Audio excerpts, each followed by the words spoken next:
Hello guys, welcome to Aayra study centre. मेरा नाम नीतू है। As we are studying trigonometric functions, we are doing exercise 8.1 of trigonometry. Let's continue it from question number 9. Let's see it. It says in a triangle ABC, right angled at B, if tangent A is 1√3, find the value of sin A, cos C, cos. This is the question. Okay, so first thing is we have to get our triangle. ठीक है, अब यहाँ पर क्या है, इसका solution देखते हैं। ट्राइंगल एबीसी है, राइट एंगल्ड है B. Okay, so this thing will be B. Now it's been given tangent A is equal to 1/3, तो जो आपका बेस एंगल होगा वो होगा यहाँ पर A. Tangent A, you know from your trick line, it is turned permanently black, so it is a ratio between perpendicular and base. So tangent A has been given as 1/√3. अब इससे क्या पता लगा, परपेंडिकुलर आपका 1 है, base आपका 3 है और ये वाला वर्टेक्स है C. Done. Now next thing is you have to complete your triangle. Triangle को कंप्लीट करने के लिए आपको हाइपोटेन्यूज निकालना पड़ेगा यूजिंग पाइथागोरस थ्योरम। तो AC will be equal to base का स्क्वायर प्लस परपेंडिकुलर का स्क्वायर, √3 का स्क्वायर करोगे तो यू विल गेट 3, 1 का स्क्वायर करोगे 1, so you will get it as √4। √4 की वैल्यू होती है 2, सो AC की वैल्यू आई 2। Done.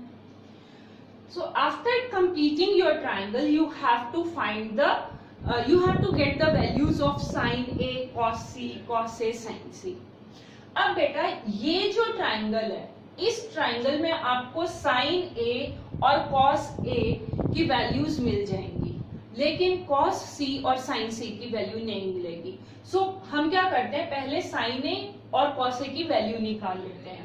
From your trick line, you know sin A is a ratio between some people है, यानी कि perpendicular and hypotenuse.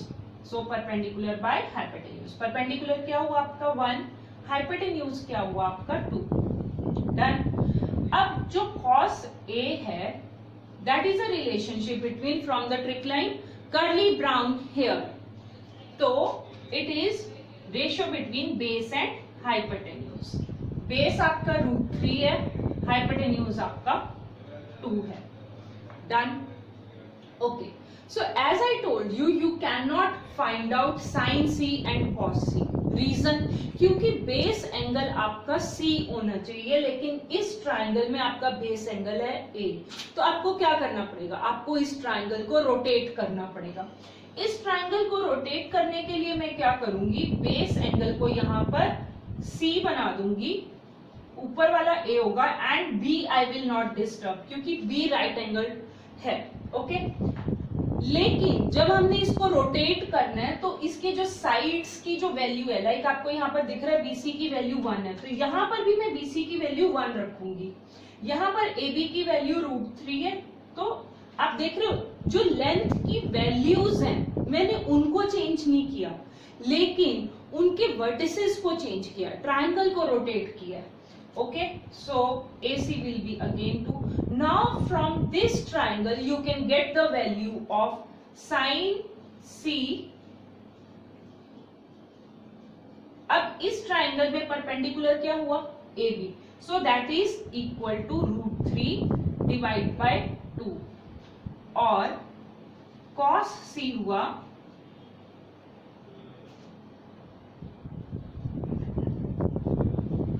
Base by hypotenuse. Base यहाँ पर 1 है, हाइपोटेन्यूज यहाँ पर 2 है।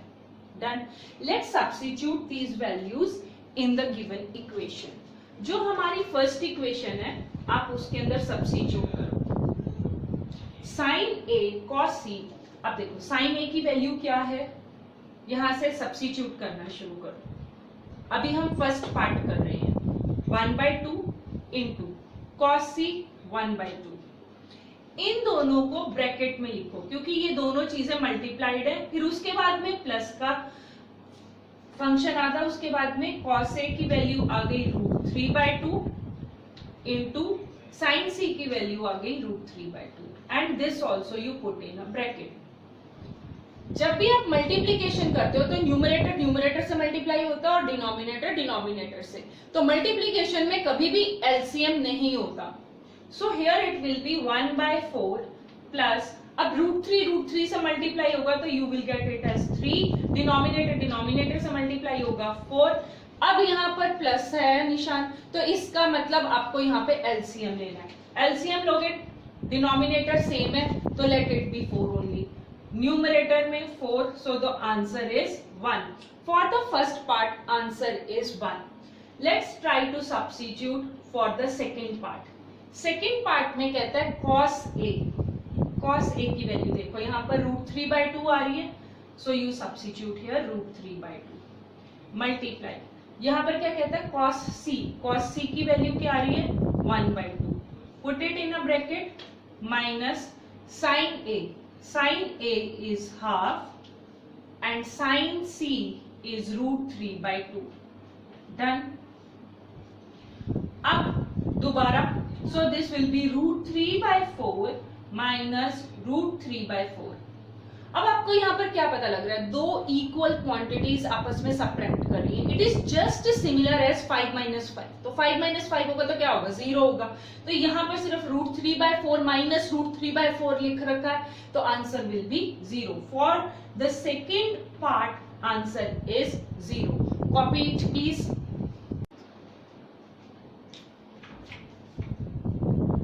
Let's do our question number 10। In question number 10, if you will see, it is written triangle PQR right angled at Q. अब देखो ये आपका ट्राइंगल बना, इसमें हमने राइट एंगल किया यहाँ पर Q को ऊपर। PR plus QR is 25 centimeter, PQ is 5 centimeter and determine the values of sin P, cos P and tangent P. बेटा बेस एंगल आपको मैं पहले भी बता चुकी हूँ, it depends upon the question. अब क्वेश्चन में पूछा गया है साइन पी, साइन पी तो इसका मतलब जो बेस एंगल होगा वो होगा P और जो ऊपर वाली वर्टेक्स होगी उसका नाम होगा R। So this is how you will decide the vertices of your triangle. आपके क्वेश्चन में क्या गिवन है। डन। अब यहाँ पर देखो PQ की वैल्यू 5 सेंटीमीटर दी हुई है। एक और चीज देखने की है कि PR प्लस QR 25 है, उनकी इंडिविजुअल वैल्यू नहीं दी हुई, उन दोनों की लेंथ को ऐड करके 25 दिया हुआ है। एक हमेशा याद रखना, जो PR है वो हाइपोटेन्यूज है, तो hypotenuse of a right angle triangle will always be the longest side. तो छोटी साइड कौन सी होगी, QR will be smaller than your hypotenuse, क्योंकि ये परपेंडिकुलर है। तो QR को मैं यहाँ पर अभी इसी ये वाली इक्वेशन को मैं लिख लेती हूँ और इसमें मैंने QR को एज्यूम किया x, let this be x centimetre. तो PR की वैल्यू क्या निकलेगी, देखो QR की जगह में मैं यहाँ पर x डाल देती हूँ, तो मेरे पास में PR की वैल्यू निकलेगी 25 - x।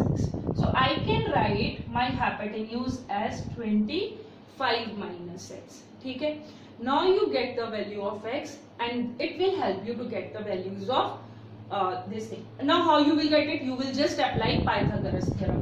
So you will just write by Pythagoras theorem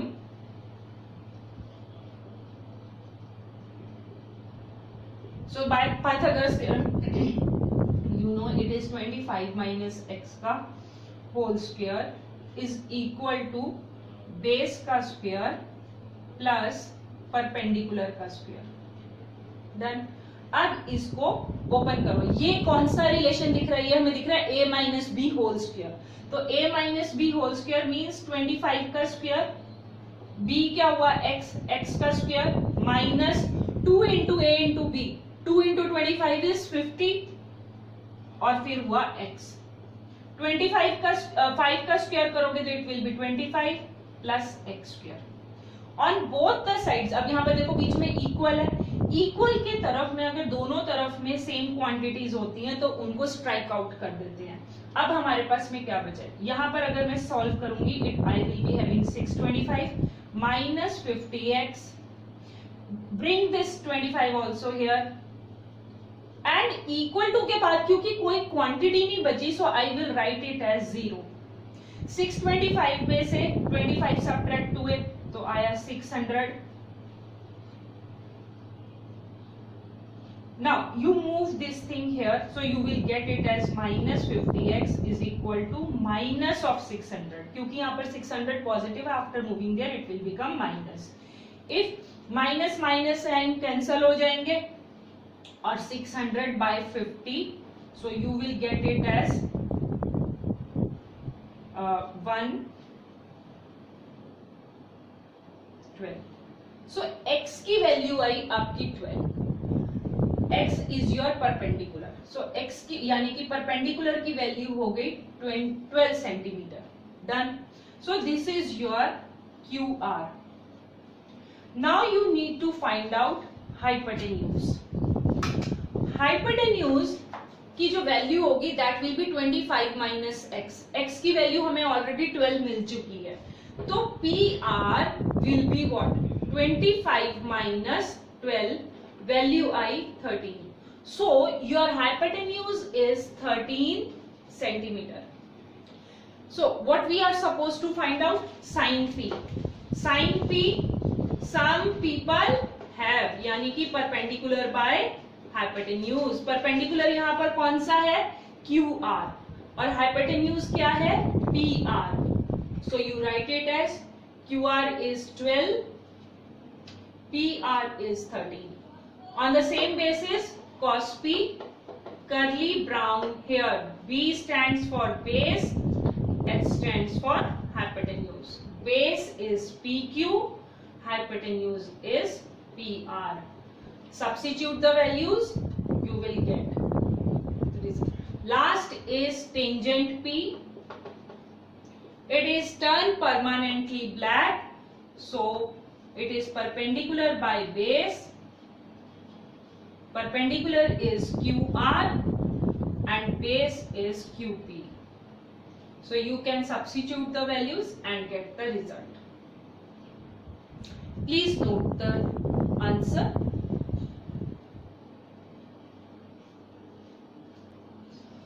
So I am covering example number 5 also in this my video। This question, like example number 5 is similar to question number 10।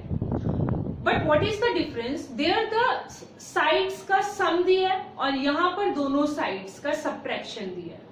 ठीक है, so let's see how to do this question. Now let's first is our making our right angle triangle. अब उसने क्या लिख रखा है, let's say अब उसने लिख रखा है कि P के ऊपर आपका राइट एंगल है। क्वेश्चन में क्या निकालना है आपको? Q निकालना है, तो आपका जो बेस एंगल होगा that will be your Q। Third vertex का नाम आ जाएगा O। Then now what is being given? OP is equal to 7 centimeter and what's being given is OQ minus PQ is equal to 1 centimeter। Then बेटा अब यहाँ पर ध्यान देने की बात ये है कि जो OQ है that is hypotenuse। जो hypotenuse होता है that is the longest side। तो परपेंडिकुलर ऑब्वियसली हाइपोटेन्यूज से छोटा होगा। अगर परपेंडिकुलर मेरा x होगा, now you look at the thing. अब इस इक्वेशन को समझने की कोशिश करते हैं। वो कहता है हाइपोटेन्यूज और परपेंडिकुलर के बीच में जो डिफरेंस है वो 1 सेंटीमीटर है। इसका मतलब क्या हुआ? इसका मतलब हुआ कि अगर मेरा परपेंडिकुलर x है तो hypotenuse will be x plus 1, यानी कि परपेंडिकुलर की वैल्यू और हाइपोटेन्यूज की value they differ by 1 unit. ठीक है, so I will assume my PQ is your base not perpendicular, so PQ जो है let PQ is equal to x। so this is not a relation between perpendicular and hypotenuse, here it is a relation between base and hypotenuse। okay, तो आपका जो PQ है उसको हमने assume किया x, obviously base will also be smaller than hypotenuse। तो आपका जो हाइपोटेन्यूज होगा it will B 1 unit more than the base, so your OQ will be x plus 1, or you do one thing, from this only you can get. अब अगर इसमें मैं PQ की value x डालती हूं तो आपको यहां पर दिखेगा OQ की वैल्यू ऑटोमेटिकली 1 plus x आ जाएगी. Done. So there are two ways to solve it, but always take the smaller thing as x. अच्छा, अब आपको क्या करना है? You have to apply Pythagoras theorem.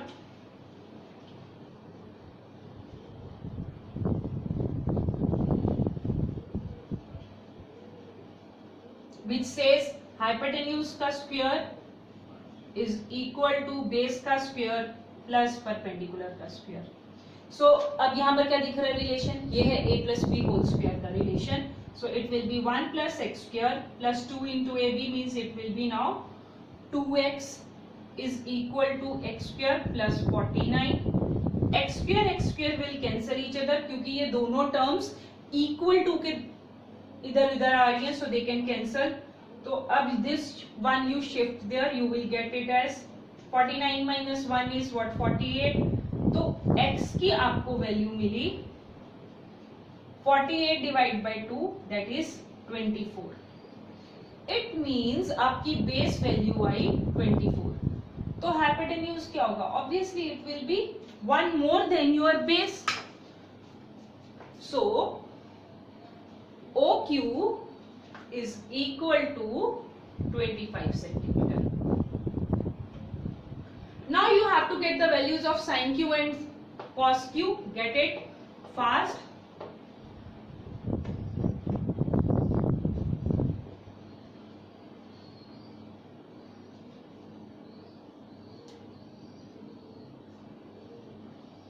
So this will be 7 by 25 and cos Q will be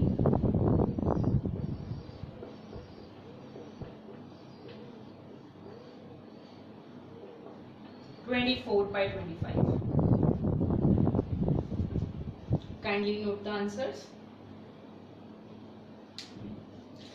बच्चों, अगर आपको मेरी टीचिंग पसंद आती है, एंजॉय करते हो मेरे लेक्चर्स को, तो please like my channel, share it with your friends these videos and notification bell को on कर लीजिए, so whenever I put a new video you will come to know, and please do subscribe my channel.